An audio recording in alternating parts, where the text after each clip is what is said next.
Bonjour à toutes et à tous. La liste des joueurs pour les deux matchs qui nous attendent de France, Azerbaïdjan et Islande de France. Gardien de but, Lucas Chevalier, Mike Maignan, Brice Samba.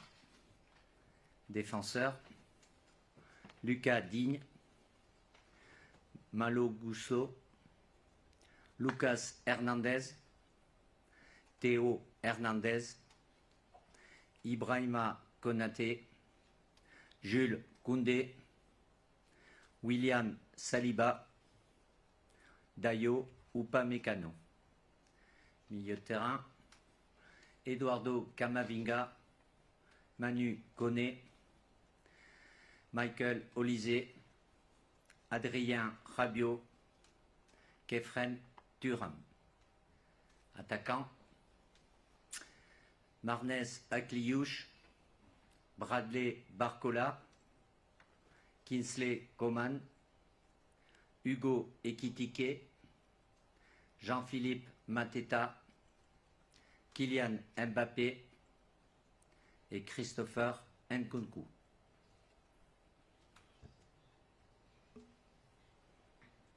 Allez prendre des photos maintenant. Qui pose la première question, Didier? Oui.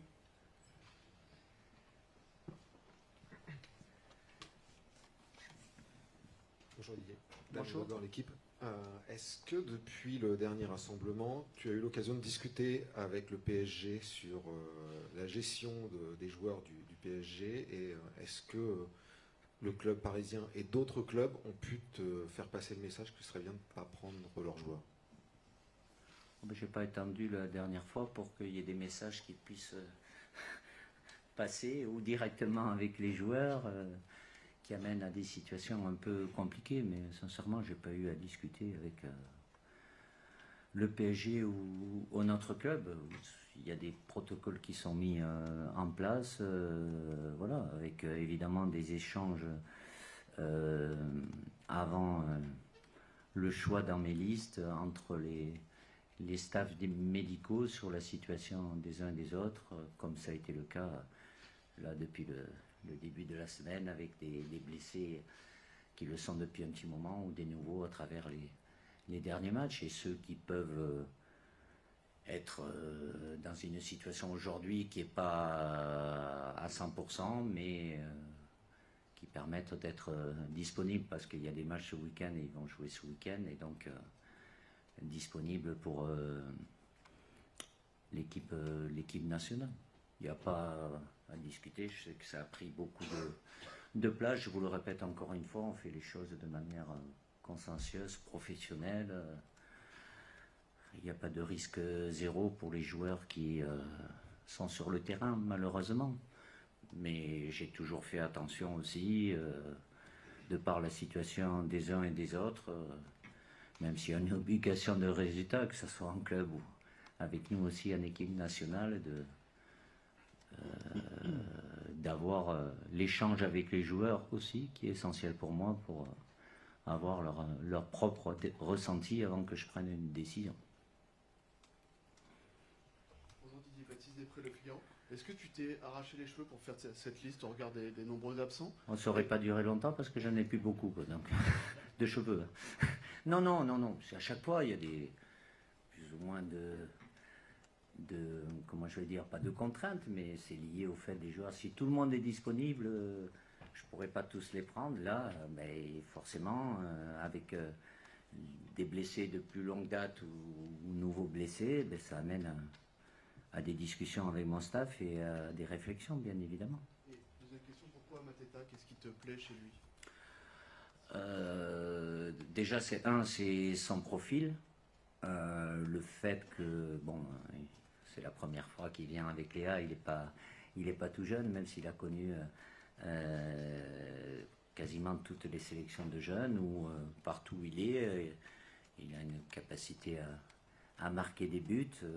Voilà. Alors évidemment que ça soit lié à l'absence pour blessure de Marcus, mais il a un profil qui est intéressant et ça fait un bon moment à travers ce qu'il a fait aussi avec l'équipe olympique, bien évidemment. Et Je sais que vous sortez certains noms comme si c'était une surprise dans les prélistes, mais lui, il en fait partie aussi depuis un bon moment, comme une bonne cinquantaine de joueurs, parce que justement, c'est avec mon staff de prévoir, comme ça arrive souvent, quand il y a plusieurs blessés, c'est souvent au même poste, ou c'est en défense, ou c'est au milieu, ou c'est devant, donc d'avoir des solutions pour pallier les différentes absences. Bonjour Didier, Lucas Blanchard pour la chaîne L'équipe. Oui. Il y a un autre nom qu'on avait aussi entendu au sujet de cette liste, c'est celui de Florian Thauvin. Comment est-ce que vous voyez son début de saison et comment est-ce que vous pourriez expliquer aussi son absence dans cette liste? Merci. Ah, il faut que je m'explique un peu. Si je dois m'expliquer sur tous les joueurs que je ne prends pas, après les noms, certains en font circuler, il y en a certains qui reviennent plus que d'autres pour différentes raisons, je ne vais pas rentrer là-dedans. Moi je suis là pour faire des choix, après Flo est revenu en France, donc vous le voyez certainement pour beaucoup d'entre vous un peu plus que lorsqu'il était au Ludinez, où il faisait de bonnes choses aussi. Évidemment, il était avec nous et ça remonte un petit peu, tant mieux qu'il fasse ce début de saison. Après, dans ma réflexion aussi, il y a du temps qui s'est écoulé, qui fasse partie, et là tout le monde le sait, je le répète, qu'il est présélectionné, et pas forcément tous les autres qui sont avec, qui puissent être amenés à faire partie de cette équipe de France, oui, autrement je ne me mettrai pas dans la présélection, mais voilà, je crois que sa dernière sélection c'était en 2019, en 2025, il est toujours évidemment sélectionnable et possiblement sélectionné, mais de par tout ce qui s'est passé depuis, le fait d'avoir ouvert la porte, ce qui me semble normal à chaque fois, à des joueurs plus jeunes, laisser aussi, dans la mesure du possible, plus de temps à ces joueurs-là, avant, je l'espère, d'avoir des décisions plus importantes quand il y a des compétitions. Donc à lui de tout faire avec son club, et puis après, j'aurai à choisir. Bonjour Didier, François Piner, MC Sport. Akliouche est encore dans la liste. Il n'avait fait qu'une petite apparition d'une minute lors du précédent oui, deuxième fois qu'il y est. rassemblement. D'où ma question sur ce rassemblement à venir. Est-ce que vous avez envie de le voir un peu plus justement évoluer sur le terrain? Un peu plus longtemps. S'il est là, c'est qu'il est susceptible. Après, on a 2 matchs. Je ne sais pas ce qui va se passer. Déjà, il y a des matchs ce week-end, mais s'il est là, c'est que je compte sur lui, comme je comptais sur lui sur le premier rassemblement. Après, le temps de jeu, ça dépend comment ça se passe entre les 2 matchs. Mais évidemment, de le rappeler aujourd'hui, parce que je n'ai pas pour habitude de faire des one-shots, comme on dit. C'est parce que c'était un moment important pour lui et que il a le potentiel pour être là. Alors évidemment, il y a beaucoup de joueurs absents dans la ligne offensive, mais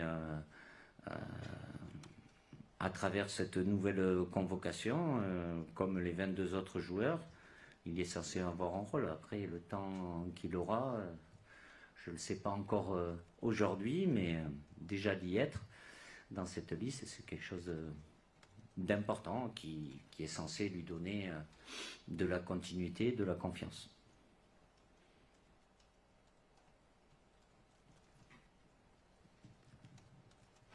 Bonjour Didier, Emmanuel Baranguet pour l'agence France Presse. Est-ce que tu peux nous parler aussi du retour de Christopher Nkunku, s'il te plaît, qui est un habitué du groupe, mais qui pour l'instant a peu joué avec Milan, même s'il a mis un très beau but? Beaucoup de... Oui, Christopher, comme certains joueurs, n'ont pas été épargnés par des blessures à plusieurs moments. Après, il a un potentiel qui est très intéressant aussi. Le temps de jeu de par son changement de club aussi, comme d'autres d'ailleurs. Mais c'est là aussi, et j'ai toujours été amené à le faire quand... non pas que la concurrence n'existe pas, mais être un joueur qui a l'habitude d'être là, s'il est disponible, et donc qui fait partie du groupe, de pouvoir aussi dans la mesure du possible, dans une période où peut-être c'est une période moins positive pour eux, mais de compter sur eux, parce que je suis convaincu du potentiel et de la capacité de ce joueur. Et on a parlé un peu de l'aspect négatif à un moment du fait que les joueurs peuvent se blesser lorsqu'ils viennent en équipe nationale, mais il y en a beaucoup aussi qui arrivent, on pourra en faire une liste, pas dans le meilleur état ni psychologique ni de temps de jeu, et que la sélection permette après d'avoir un peu plus le sourire en club. Donc il a un temps de jeu qui est limité pour le moment, qui est dû évidemment surtout à son changement de club, mais après sur ses qualités, son potentiel, je le répète, j'ai confiance en lui, comme ça peut être le cas d'autres joueurs comme Kama par exemple, qui a un temps de jeu aujourd'hui. Il n'est pas dans la période la plus heureuse avec le Real Madrid, mais c'est un joueur qui est là depuis 2020, qui a toujours été là avec nous. Pour moi, c'est aussi important dans ces moments-là. C'est pas là oui, là non, là oui, là non. Ce qui ne veut pas dire qu'à un moment, par rapport à la concurrence, je ne puisse pas en appeler d'autres. Mais comme on n'a pas des matchs tous les 3-4 jours, c'est important pour moi vis-à-vis des joueurs qui sentent que j'ai confiance en eux. Tu fais référence à l'an dernier, son premier but contre Israël, il avait effectivement reboosté en club. Ouais. Oui, ça arrive à beaucoup. Je pourrais en citer depuis le temps. Non des moindres, qui avaient un temps de jeu qui était très très limité. S'il faut prendre un exemple qui avec son retour en France, c'est bien Olivier Giroud. Olive, quand il était à Chelsea, c'était très très très très compliqué, ce qui n'empêchait pas d'être très bon avec nous. Non pas qu'il ait beaucoup plus de temps de jeu après. Il y a eu Antoine aussi, tous à un moment. Ils peuvent avoir que des moments heureux, c'est pas linéaire durant une saison, et à ce moment-là, l'équipe de France, voilà, c'est une bouffée d'oxygène aussi, c'est un autre contexte, d'autres joueurs, et de par ce qui se passe, ça arrive très, très souvent que c'est bénéfique pour leur quotidien dans leur club. Sur votre Oui. gauche. Justement par rapport aux absents et aux joueurs qui peuvent parfois arriver un peu en méforme, comment réussir quand même à maintenir une dynamique de groupe, à construire justement ce groupe qui doit vous amener jusqu'à la Coupe du Monde 2026 ? Oui, mais c'est à chaque fois, même si c'est pas figé, on a peu de temps de toute façon, donc ils passent de contextes totalement différents de ce qu'ils ont dans le quotidien, l'importance qu'a l'équipe de France pour eux. Ils y sont très attachés, avec des objectifs évidemment toujours élevés, la possibilité d'avoir un noyau dur le plus important possible numériquement, qui a l'habitude de venir, parce que malheureusement les semaines sont réduites et c'est pas avec les séances d'entraînement qu'on peut travailler suffisamment de choses, et encore moins tous les domaines. Donc l'équipe de France, ça doit être, non pas que ce n'est pas le cas dans leur quotidien, mais ça doit être une parenthèse enchantée, avec des exigences, des devoirs aussi pour eux. Ils en ont bien conscience, de par ce que représente et la responsabilité qu'ils ont de porter ce maillot-là, la fierté, et de maintenir l'équipe de France au niveau où elle est. Et là, avant de penser d'être aux États-Unis, après ce qu'on a bien fait au mois de septembre, sur ce rassemblement, faire la même chose pour nous rapprocher encore plus de notre objectif et de la qualification. Bonjour Didier, Jean-François Pérez, le JDD. Ça fait quelques rassemblements maintenant que le trio de gardiens est reconduit. J'ai deux questions autour de ça. Est-ce que vous avez atteint une forme de stabilité pour les prochains mois avec ces trois-là? Et à l'intérieur de ce trio, est-ce que la hiérarchie peut être amenée à évoluer d'ici, on l'espère, à la Coupe du Monde, suivant les performances? Merci. Vous l'espérez qu'elle évolue? Dans quel sens je dois interpréter ça? C'est bon. Ah bon.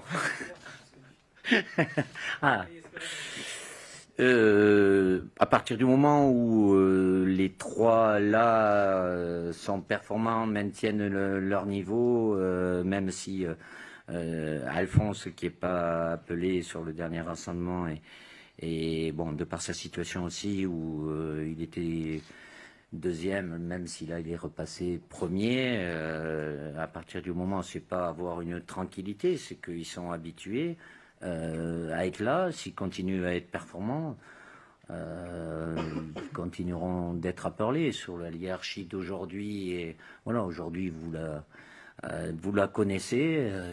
Ce qui se passera dans 3 mois, 6 mois, je ne sais pas, j'ai pas les éléments, mais là aussi, je ne vais pas vous dire que oui, c'est figé aujourd'hui, oui, mais s'il y a des éléments nouveaux, comme ça a pu arriver aussi les années passées, je peux être amené à modifier. Mais là, quand je vous parle, je n'ai pas d'éléments qui vont dans ce sens-là aujourd'hui.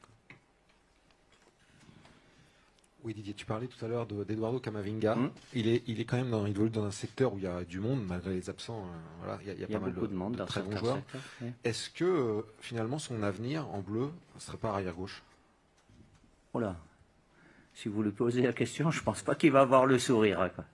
Il a eu à le faire, il a fait un club et il a très bien fait avec nous aussi, mais il se sent milieu terrain avec une palette assez large. Aujourd'hui, sa situation est plus compliquée de par la concurrence. Et puis bon, lui aussi, il fait partie des joueurs qui ont pas été épargnés par les blessures. Donc le temps que prend le temps de récupérer d'une blessure, de revenir, et il y a des matchs, et si les joueurs qui jouent donnent satisfaction, c'est surtout les blessures qui lui ont empêché d'avoir de la continuité. Sa polyvalence a toujours été un atout supplémentaire pour lui, et ça nous a bien rendu service, notamment lors de la Coupe du Monde à Doha, qu'il ait la possibilité de jouer à différents postes au milieu et voire d'être un bon latéral. Maintenant, je n'ai pas à lui reposer la question. Je sais très bien que ça lui donne pas spécialement le sourire. Il est de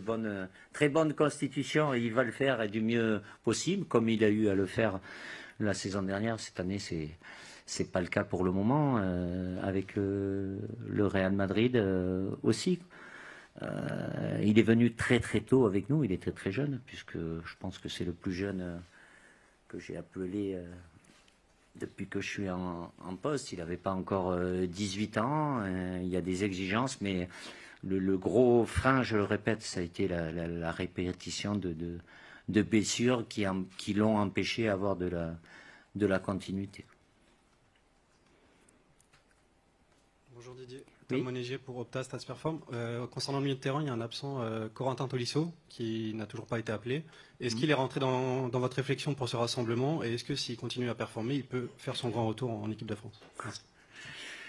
J'ai plus ou moins répondu lorsque je parlais de Florian Thauvin. Il fait partie évidemment des présélectionnés, donc qui peut être amené. Il fait de bonnes choses, très bonnes choses à Lyon. Lui aussi, après avoir enchaîné des années compliquées avec les blessures, même si il évolue dans un registre un peu différent à Lyon, déjà en début de saison, encore plus. Non, la saison dernière et même cette saison. Oui, qu'il a fait partie de la génération victorieuse aussi, j'oublie pas, mais je vois ça plus dans un avenir, je l'espère, un peu plus lointain. Il y en a peut-être un ou une qui va me poser la question par rapport à NJ aussi, qui est toujours performant, qui joue, mais à partir du moment où je fais certains choix sur des jeunes qui ont moins d'expérience et qui ont besoin de temps de jeu, je préfère prendre cette option-là, mais à partir du moment, je le répète, où ils font partie des prélistes, c'est que je peux être amené à les appeler et être de nouveau sélectionné. Bonjour Didier, sur votre gauche au fond, Oui. Guillaume Trouillet, Beansport. Une petite question concernant Théo Hernandez. Est-ce que vous échangez avec lui depuis son arrivée Tous dans les le jours. nouveau championnat? Qu'est-ce que vous avez pu voir de son début de saison, et voilà, quelles sont ses données physiques, mentales, comment il évolue si vous échangez avec lui? Merci. Ça veut dire que vous n'avez pas dû regarder beaucoup de ces matchs. C'est vous l'expert. Hein? C'est vous l'expert. Ah, ça vous arrange de dire ça. Ben, évidemment, je suis ces matchs. Sa situation personnelle est bien meilleure que par rapport au mois de septembre où il n'avait pas joué de match officiel. Là, il a pu enchaîner comme ils ont une Ligue des Champions aussi. Et il y a des matchs tous les 3 jours et évidemment, il est en bien meilleures conditions. J'échange avec lui, oui, après plus ou moins régulièrement, comme il a des matchs tous les 3 jours.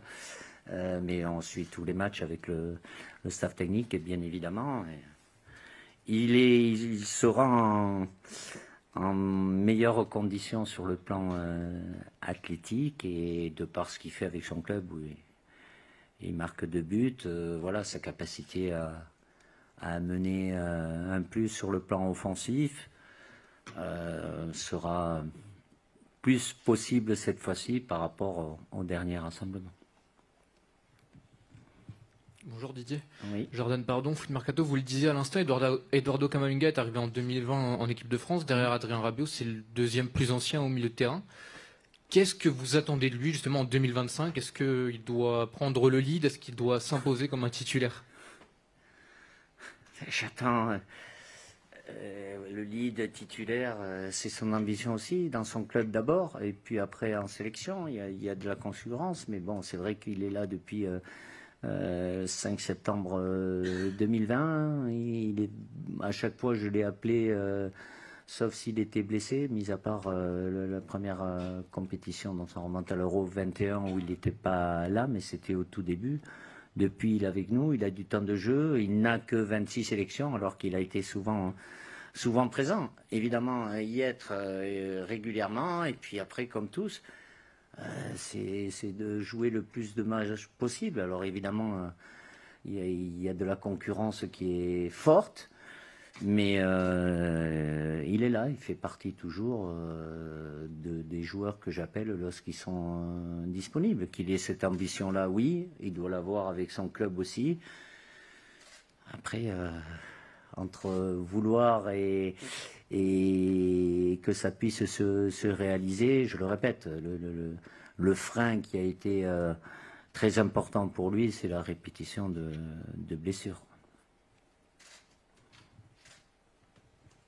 Didier, bonjour. Arnaud Dutot du Parisien. Comment vous jugez la progression de Dayo Upamecano et sa prise de leadership au sein de la défense française? Merci. Oh, il y a un petit moment, Dayo lui a fallu, comme certains autres joueurs, un petit peu de temps avec nous en sélection. Avec ses clubs, il était performant, mais ça demandait un petit peu de temps, surtout par rapport au ressenti émotionnel. Aujourd'hui, il dégage beaucoup de sérénité, de tranquillité. C'est un très bon footballeur et c'est un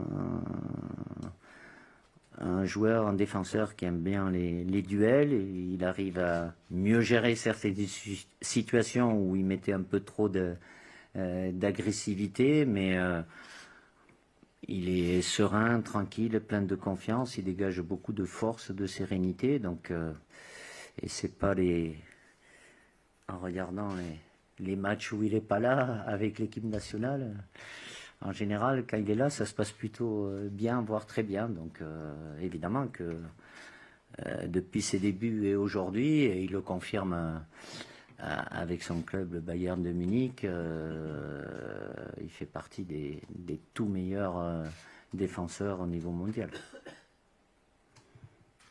Baptiste Després, Le Figaro.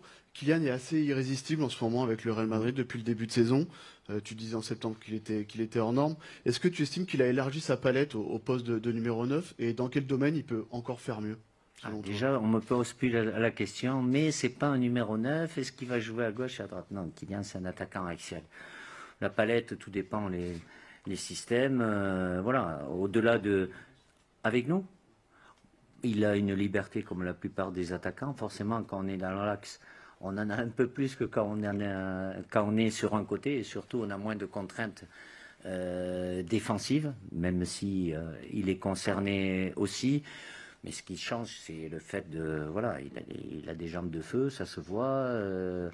Il est en confiance. Dans sa tête, tout va bien aussi. Même quand c'était moins bien, ça ne l'a pas empêché de toujours marquer des buts. Mais là, bon, il dégage beaucoup de puissance, de vitesse. Donc, il faisait toujours des différences. Là, il en fait encore plus, tout en gardant une efficacité qui est toujours hors norme, bien évidemment. Donc, tant mieux, il est totalement investi avec nous, il assume totalement et très bien son rôle de capitaine et sa responsabilité vis-à-vis du groupe. Donc, tout va bien.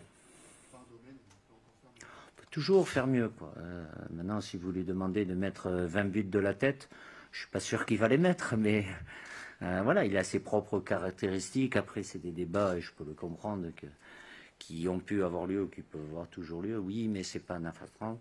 Il n'a pas les caractéristiques. Avant, je parlais d'un Olivier Giroud, bien évidemment, mais c'est un attaquant axial qui a besoin de liberté, mais qui aime bien participer au jeu aussi. Il décroche peut-être un peu plus qu'il ne le faisait, ce qui ne l'empêche pas aussi de faire beaucoup de différences de par sa vitesse avec des appels sur la profondeur.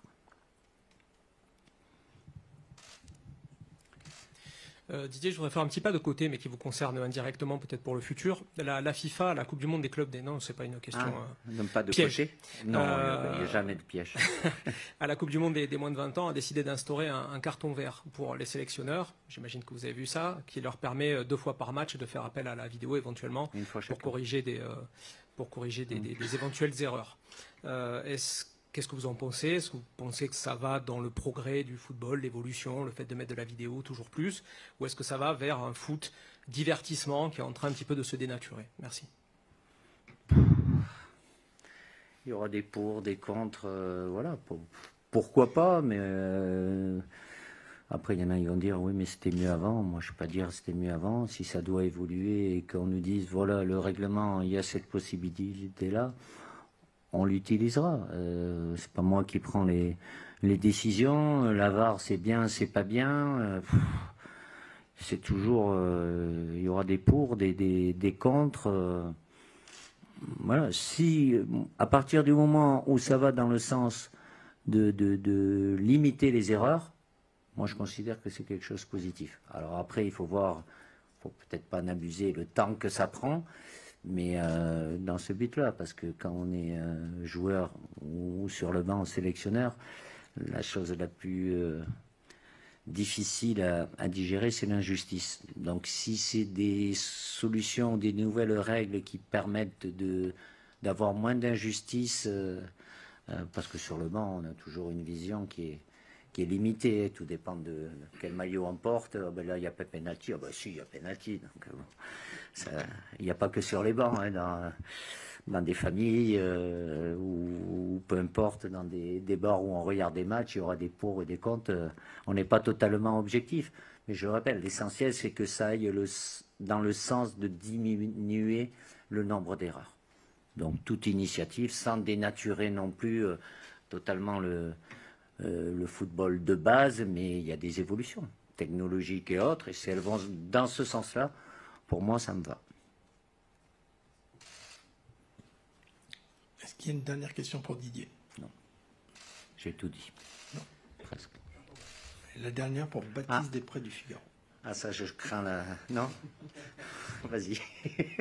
Non. Non, une question sur Paul Pogba.